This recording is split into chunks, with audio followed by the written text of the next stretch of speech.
Olá, eu sou a Lenora e você está no canal Diários Esquecidos. Hoje eu vou contar para vocês mais uma tradução de creepypasta do Reddit feita por mim. Ela foi escrita originalmente pelo usuário Dr. Price Compendium. Quem quiser visitar a página, basta ir nos comentários. Você acredita em sereias?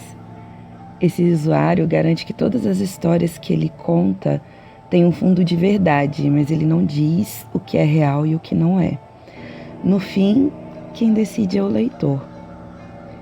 Tire, então, as suas próprias conclusões. Vamos lá? O Diário do Capitão. Nota do autor. Esse documento faz parte de um diário de bordo encontrado em um navio que afundou na década de 1960. A água danificou algumas partes, o que tornou os registros um pouco incompletos.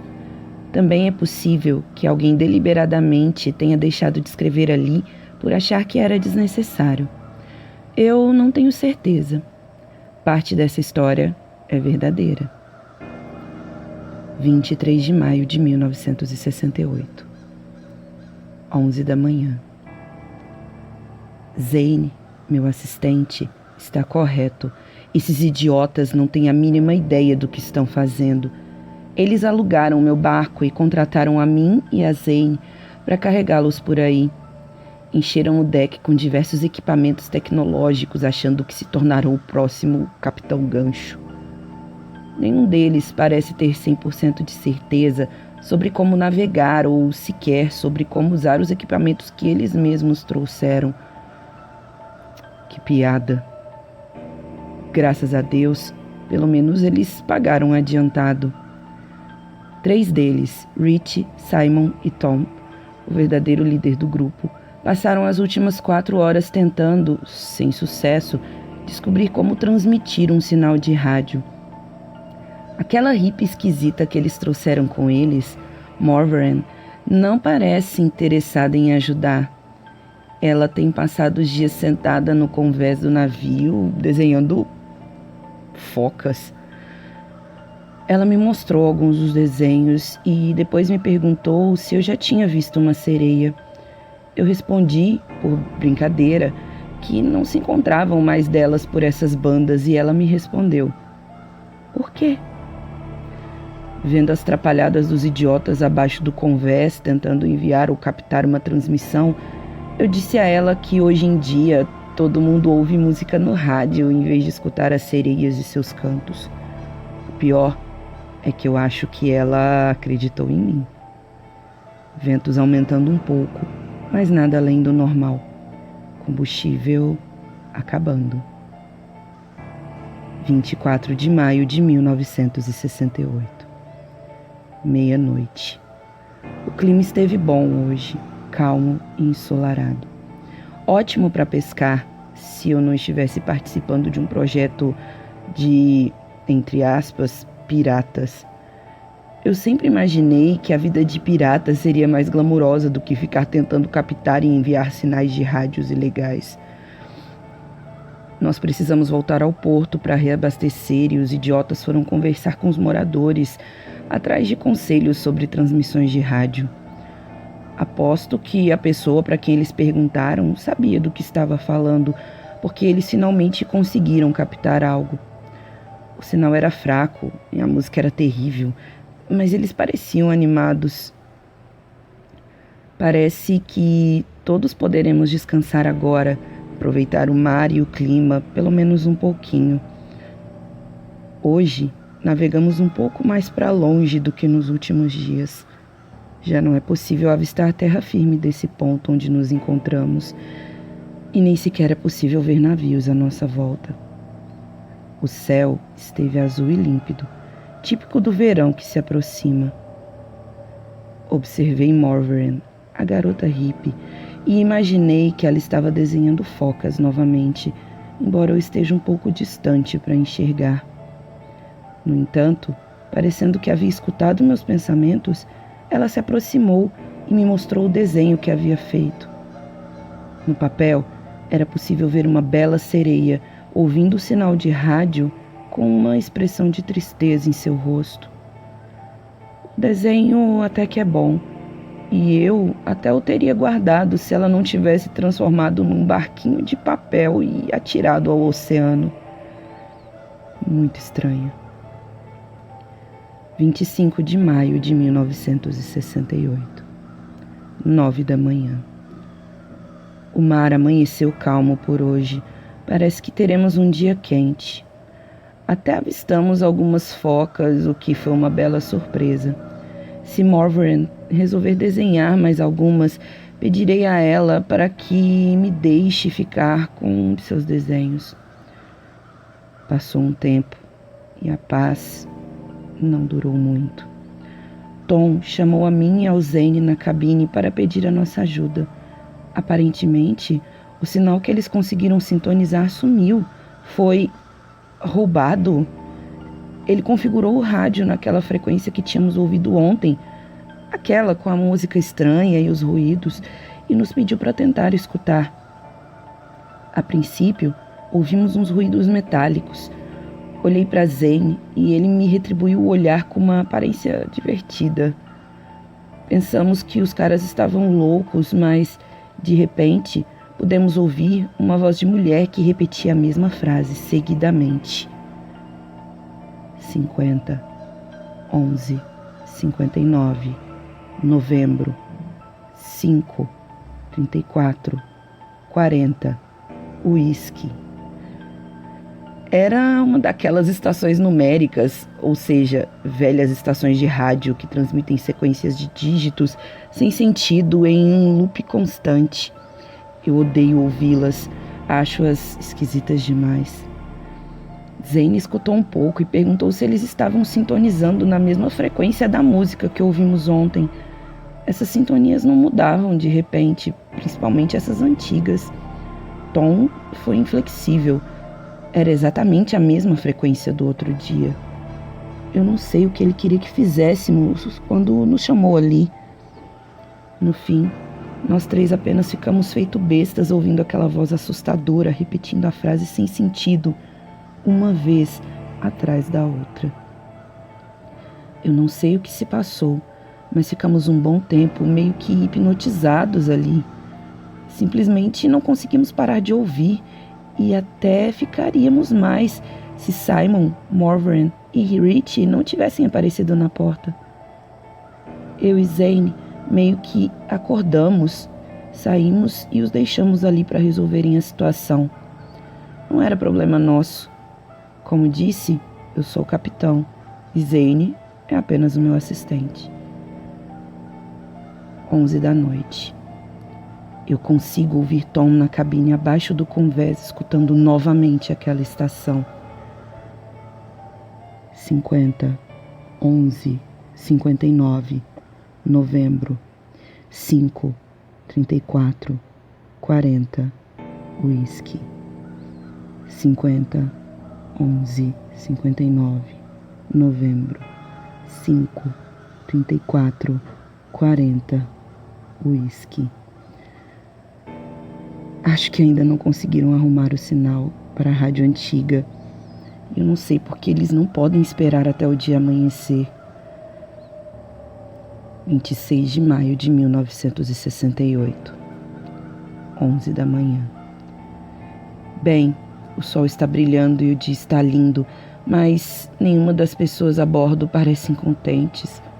Durante a noite, Tom saiu com um dos malditos botes salva-vidas e simplesmente desapareceu.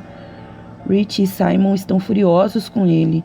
Era simplesmente uma burrice fazer aquilo em alto mar e com correntes tão fortes. Eu não consigo imaginar por que ele fez algo tão estúpido. Apenas Morvaran, que parece estar um pouco alheia a maior parte do tempo, continua a mesma. Eu disse a Zane para avisar a guarda costeira sobre o desaparecimento. Eu acho que Tom não tem a mínima ideia do que estava fazendo quando saiu naquele bote, e ele terá sorte se conseguirem encontrá-lo antes que faça alguma besteira ou se afogue. Bem, na verdade, mais uma besteira, né? Depois de um tempo, eu fui falar com meu assistente para perguntá-lo se ele havia recebido alguma resposta da guarda costeira. Fiquei surpreso ao vê-lo sentado em uma cabine ouvindo aquela estação numérica novamente. Eu perguntei a ele o que estava fazendo. Ele apontou para o rádio e me disse que ouvir aquela voz e aquela frase era relaxante. Há algo poético nisso, ele disse. 50, 11, 59, novembro, 5, 34, 40, uísque. 50, 11, 59, novembro, 5, 34, 40, uísque. A loucura e a burrice devem ser contagiosas, eu pensei. Não há nada de poético ou relaxante naquela voz estranha. Quando perguntei novamente sobre a guarda costeira, ele me disse que ela já estava à procura de Tom.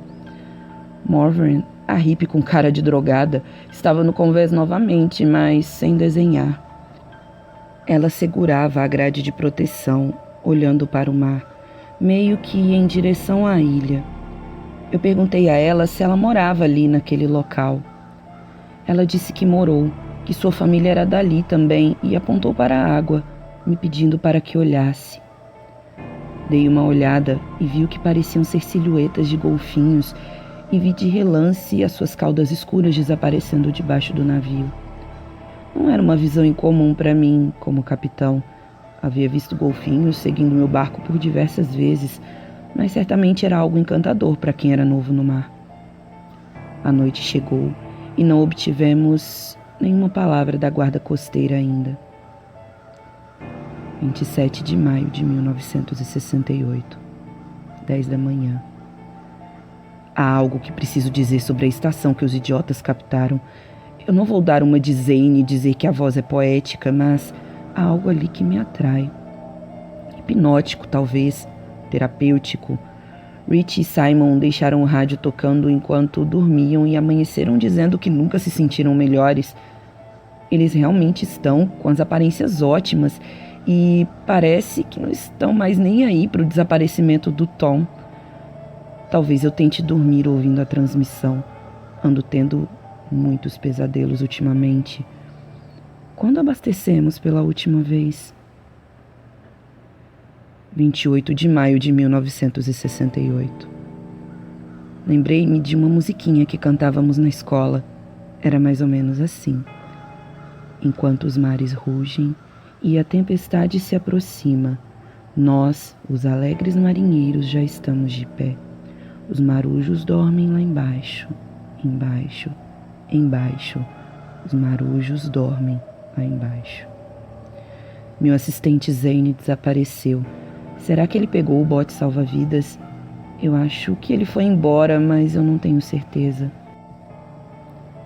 Eu sonhei com a garota Morven sentada na beira do barco com os pés tocando a água e focas nadavam em roda em volta dela.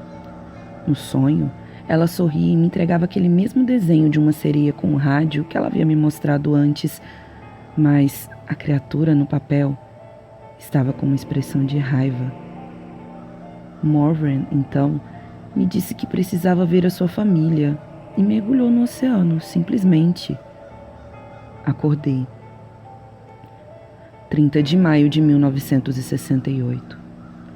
Rich desapareceu durante a noite. Eu perguntei a Simon onde o rapaz tinha ido, mas ele sequer sabia quando tinha visto pela última vez. Depois, me perguntou se poderia pilotar o barco. Eu, obviamente, disse que não, e ele concordou, mas ficou quieto por um tempo, de costas para mim. De repente, virou para trás em um impulso. Ele me olhou com uma expressão muito estranha em seu rosto, ao mesmo tempo vazia e desesperada. Disse-me que não queria ir, mas que precisávamos ir a esse tal lugar. Eu estava prestes a perguntá-lo onde nós tínhamos que ir, quando Simon me disse, desesperado, que eu nunca deveria tê-la trazido a bordo da expedição.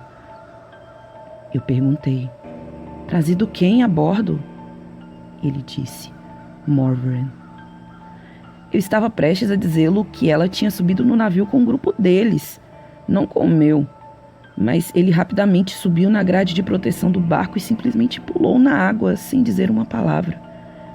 Eu acho que passamos da hora de voltar para o porto. Será? Eu sinto que há um lugar para onde eu devo ir. Sem data. Que data é hoje? Eu deixo o rádio ligado o tempo todo, sem parar. Tem estado muito quieto agora que todos se foram. A voz daquela transmissão me acalma completamente. É como uma bela música que me guia e me chama. Eu vi Rich boiando na água. Acho que ele não era um nadador muito experiente, mas eu não tinha tempo de trazer seu corpo sem vida a bordo. Preciso continuar. Me pergunto se Tom, Zane ou Simon tiveram o mesmo destino e se tornaram corpos no oceano. Agora sei onde devo ir. Eu nunca mais ficarei só. Será que Morven estará lá quando eu chegar? 50, 11, 59, novembro, 5, 34, 40, whisky. 50, 11, 59, novembro, 5, 34, 40, whisky. 50, 11, 59. Fim. Bom, eu espero que vocês tenham gostado. Como sempre, eu digo a vocês que eu gosto de trazer histórias novas para cá. Essa história é recente, ela foi escrita há umas 2 semanas atrás. E é isso. Para quem gosta de sereia, né, já tem vários relatos de sereia no meu canal. Se vocês gostaram, eu já peço que deixe o seu like, faça um comentário, me ajudem a sair do flop. E é isso. Obrigada e tchau, tchau.